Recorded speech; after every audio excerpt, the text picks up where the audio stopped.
ugaaska beelaha ciise ayaa u soo diray Somaliland madax dhaqameed si xal looga gaaro colaadda ka aroosnayd gobolada galbeedka ee Selil iyo Awdal. ergada tan ayaa waxaa xuduudka Itoobiya iyo Somaliland ku qaabilay guddida nabadda iyadoo loo soo galbiyay magaalada caasimadda ah ee Hargeysa. haddaba miyuu ka laabtay ugaaska guud ee beelaha ciise go'aankiisii dagaalka ah ee uu ku dhawaaqay sanadkii galbaday? maxaynu ka ogaan karnaa sababaha keenay in waanwaan loo dhayahay laga gaaro xurgufta ka aroosnayd gobolada Selil iyo Awdal ee galbeedka Somaliland? guddida ka socota Diridhabe ee ka wakiila ugaaska guud ee beelaha ciise iyo Somaliland maxay ka wada hadli doonaan? warbixinteennan ayaynu qodobadaasi ku falaqaynaynaa. Somaliland ayaa maanta shaacisay tallaabo soo afjaraysa gobolada Awdal iyo Selil colaadii ka aroosnayd, taasi oo ka dhigtay bartilmaameed Somaliland looga soo duulo oo cid waliba ay isku dayday. inkasta oo aanay suurto gelinin dadaaladii ay bixinayeen Djibouti iyo Soomaaliya oo ahaa gobolkaasi in gebi ahaanba laga saaro gacanta Somaliland. haddaba maxaa keenay damicii ahaa in labadan gobol aanay ka sii mid ahaan Somaliland? ugu horreyntiiba barnaamij dhaqan ayaa laga dhigay mid siyaasadeed, kaasi oo ay Somaliland markii ugu horreysay ogolaatay. xeer ciise waxa uu ahaa mid ka mid ah qodobadii ugu hadalhaynta badnaa sanadkii gudbay ee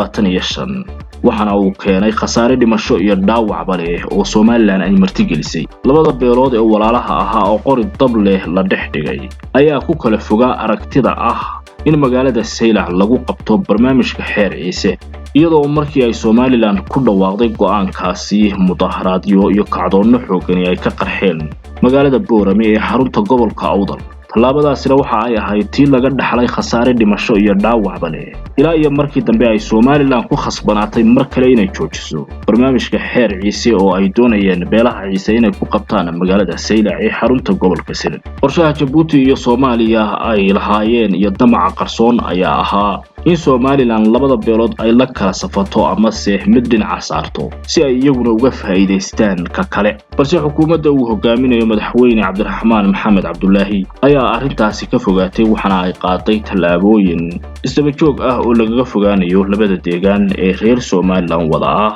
in lala kala safto ama se mid dhinaca la saaro,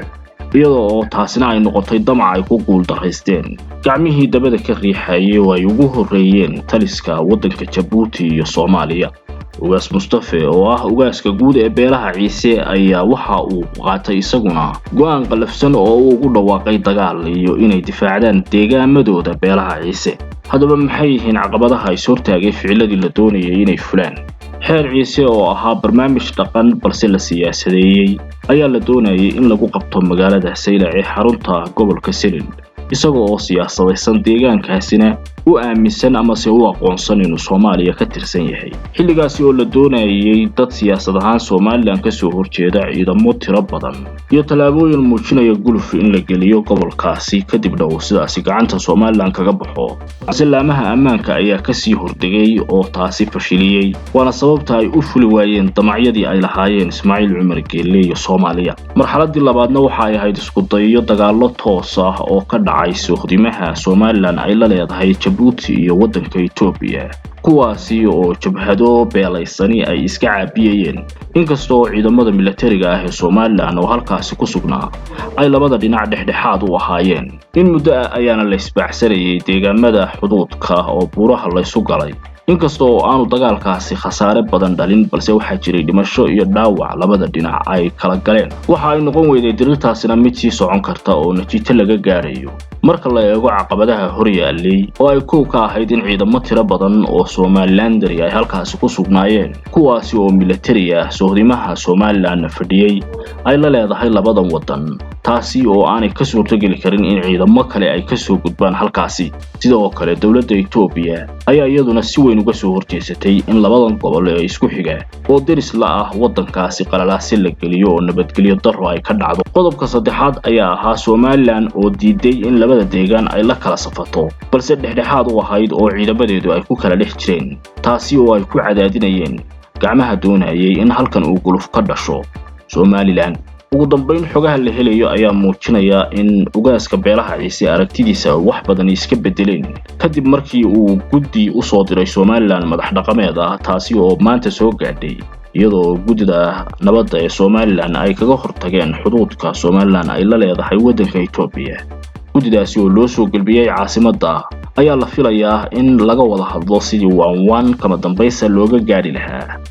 colaadda iyo xurgufta ka aloosnayd inta muddada gobolada galbeedka ee Somaliland sida ay wariyeen xeelerayaasha dhaqanka iyo arrimaha beelaysiga qodobada laga wada hadlayo ayaa waxa ka ah khasaarihii dhacay intaasi ee labada dhinac ay kala geysteen iyo deegaanka ay isku hayeen oo xalka ugu dambeeya uu noqon doono sidii ay u wada deganaan jireen inay u wada deganaadaan doorka dhexdhexaadnimo iyo diblomaasiyadeed ee ay Somaliland qaadatay ayaa mid aan lagu soo koobi karin warbixin kaliya taasi oo ay inta muddada dhirindhirinaysay sidii ay labada dhinac isugu soo dhaweyn lahayd madaxweynaha Somaliland Cabdiraxmaan Maxamed Cabdullaahi ayaa la kulmi doona ergada tan ka socota magaalada Dirdhabe ee wakiilka ka ah ugaaska guud ee beelaha Ciise horena waxa uu la kulmay